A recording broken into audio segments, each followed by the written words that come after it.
తిమ్మడి ఆదినారాయణ. తిమ్మాడు ఆదినారాయణ ఏం చేస్తుంటారు? టైలరింగ్ అన్న. టైలరింగ్. పిఠాపురంలో పవన్ కళ్యాణ్ గారు వంగగీత గారు పోటీ చేస్తున్నారు. ఎవరికి వెళ్తారు అన్నమాట?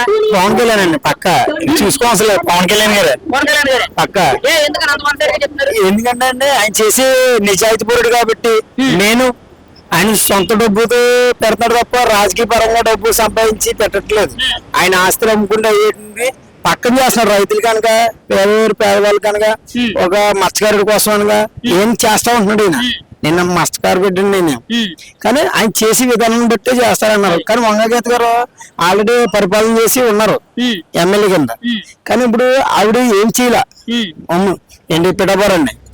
మరి అలాంటప్పుడు ఆవిడకి ఎలా వేస్తారంటే వన్ సైడ్ అయిపోయింది. ఇప్పుడు లక్ష్మీ మెజార్టీ అంటున్నారు ప్రత్యేకించి. ఈ 5 ఏళ్లలో వంగగీత గారు ఎంపీ కింద, పెన్నెం దొరబాబు గారు ఎమ్మెల్యే కింద చేశారు. ఎలా ఉంది పిఠాపురం అభివృద్ధి గానీ, వాళ్ళ పరిపాలన గానీ, సమస్య వచ్చినప్పుడు పట్టించుకునే విధానం గానీ ఎలా ఉంది? మేము వేరే మీది అడిగినా ఒకటే సమాధానం.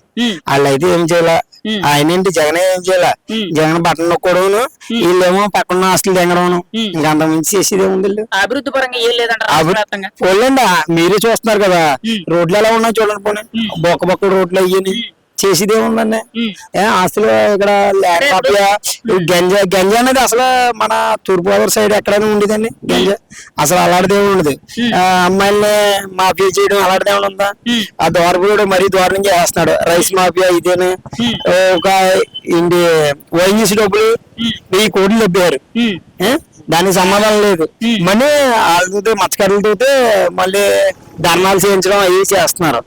ఈ వంగగీత అంటే అసలు పిఠాపురంలో పట్టించుకోవట్లేదు. ఆస్తి అలా సంపాదించుకుంటాం అవి సంపాదించుకుంటాం అంటున్నారు.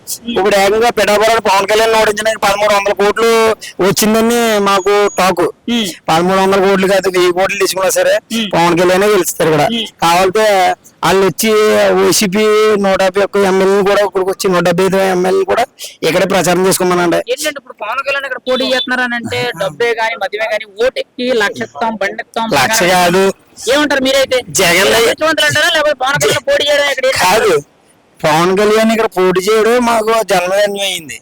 కానీ జగన్ కాదు కదా. వాళ్ళు 150 మంది వాళ్ళ ఆస్తులన్నీ తెచ్చుకునే చెప్పినా సరే ఇక్కడ వన్ సైడ్ అయిపోయింది ఇక్కడ ఆల్రెడీ. కానీ బయటకు మాత్రం భయపడుతున్నారు కొంతమంది అయితే భయం అనేది లేదు. ఏం చేసుకుంటే చేసుకుంటున్నారు. ఇంటర్వ్యూ కూడా ఇస్తారు కదా మీ ఛానల్, యూట్యూబ్ ఛానల్ మొత్తం అన్ని చూస్తున్నారు కదా. ఇంకా అంత మించింది ఇంకా అది వాస్తవం. అది మరి రేపు పొద్దున మీ పిఠాపురం ఆయన గెలిచిన తర్వాత ఎలా ఉంటది అంటారు? అది దేశంలో పక్క దేశాలు కూడా తెలుస్తుంది.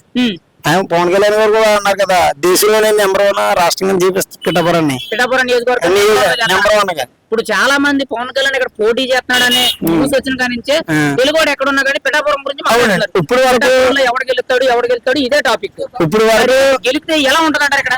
ఇప్పుడు వరకు పిఠాపురం అంటే ఎవరికి తెలియదు అన్న. సొంతూరు అయినా సరే ఇప్పుడు వరకు ఎవరికి తెలియదు. కానీ పిఠాపురం నామినేషన్ వేస్తున్నారని ఇప్పటికే ఎక్కడి నుండి పక్క రాష్ట్రాలకు వెళ్ళిపోయిన వాళ్ళు కూడా సొంతూరుకు రావాలని ఆతృతి చేస్తున్నారు. ఇప్పుడు వెళ్ళిపోయిన వాళ్ళు కూడా వస్తున్నారు. ఇప్పుడు ఆల్రెడీ మొన్న అమ్మాయి ఎవరు మహిళ ఆవిడ పేరు మహేశ్వరి ఎవరు ఎక్కడికో తమిళనాడు వెళ్ళిపోయింది. ఆవిడ ప్రత్యేకించి మళ్ళీ వచ్చింది ఎలక్షన్ వల్ల. పవన్ కళ్యాణ్ పోటీ చేస్తున్నారు. అలాగే పక్క నుండి కూడా వస్తున్నారు ఎక్కడెక్కడ ఉన్న వాళ్ళు. కానీ పవన్ కళ్యాణ్ గారు ఇక్కడ గెలిస్తే ఇంద్ర సినిమాలో చిరంజీవి వర్షం కోసం ఇచ్చేస్తారు కదండి. ఆ సీన్ రిపీట్ అవుతుంది మళ్ళీ ఇక్కడ. అది గ్యారంటీ. అంటే ఒక రికార్డ్ అనేది ఇక్కడ క్రియేట్ అవుతారు అంటారు. రికార్డు రాసుకోవడమే. ఇండస్ట్రీలో పవన్ కళ్యాణ్ తర్వాత ఎవడైనా ఇప్పుడు కూడా ఇక్కడ పిఠాపురాన్ని కూడా నెంబర్ 1 అయింది. పక్క వన్ సైడ్ చిన్నపిల్లలు అడిగినా అదే సమాధానం చెప్తారు. అది గ్యారంటీ. కాకినాడ పార్లమెంట్ నుంచి తంగెల శ్రీనివాస్ గారు, చామలశెట్టి సునీల్ గారు పోటీ చేస్తారు. వీళ్ళిద్దరు ఎవరికి అవకాశం? శ్రీనివాసేనండి. శ్రీనివాస్ కొత్త అన్నారు. కొత్త అయినండి. ఆయన వ్యక్తిత్వం చూసుకోండి. ముందు ఆయన 25,000 మందికి మహిళలకి ఆయన చేసింది ఇంజనీరింగ్ చేశారు. కానీ ఆయన చేసింది డాక్టర్. అది చాలా వరకు తెలియదు ఎవరికి. కానీ ఇక్కడ ఇక్కడ తిరిగిన వాళ్ళకి మాత్రం తెలుస్తుంది. కానీ ఆయన చేసి కొన్ని కార్యక్రమాలు ఉంటాయి కదా తెలుస్తుంది కదా ఆయన చేసే విధానం. సునీల్ గారు అంటారా ఇంకా ఏ పార్టీని నమ్ముకుంటాడో తెలీదు, ఏ పార్టీని దేవుతాడు.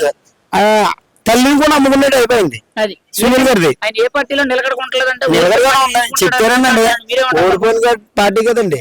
ఊడి పార్టీ వస్తుంది అనుకోండి, అది గెలిస్తుంది అనుకోండి, అక్కడ డబ్బు ఎలా వస్తుందని చూసుకుంటాడు. అది గెలిస్తే గెలడానికి కదా, ఆయనకి ఆస్తిని కూడబెట్టుకున్నారు. ప్రతి ఒక్కరు ఓడిపోయిన పార్టీలోకి వెళ్తున్నారు సునీల్ అనుకున్నారు కాదు, అది తప్పది. మరి ఈసారి సానుభూతితో ఆయన ఏం గెలిపించారంటారా? అలాంటిది లేదండి.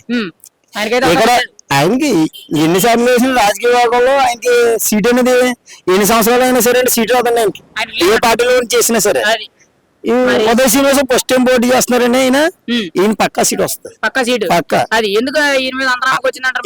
ఈయన మీద ఆల్రెడీ ముందు చేసిన కార్యక్రమాల్లో కొంతమందికి తెలీదు, కొంతమంది తెలుసు. కానీ ఇప్పుడు ఆయన సీట్ ఇస్తారని కూడా రాజకీయాలకు రాలేదండి. ఆయన ఇస్తారని కన్ఫర్మ్ లేదు. అలాంటిది ఎమ్మెల్యే సీట్ ఆపి ఎంపీ సీట్ ఇచ్చారంటే ఆయన ఈ తూర్తని బట్టే ఇచ్చారు. పవన్ కళ్యాణ్ గారు కూడా అంతే కదండి. ఇప్పుడు తమ్ముళ్ళు అంటాడని చెప్పి అది అంటే దానికి అర్థం చేసుకోవాలి కదండి. ఇప్పుడు అందరినీ మేము పవన్ కళ్యాణ్ తల్లి పుట్టలేదు కానీ అన్నదమ్ముడి కానీ ఎక్కువ మాకు. అలాంటిది ఆయనకి గుర్తింపు అనేది వచ్చింది. ఉదయ శ్రీనివాసరావు గారికి ఆయన్ని గుర్తింపు వచ్చింది, మాకు రాలేదు అంతే తేడా. ఆయనకి మాకు ఉన్న తేడా మేము ఎక్కడెక్కడ నుంచి వచ్చి అక్కడ అది అది అది రక్త సంబంధం అంతే.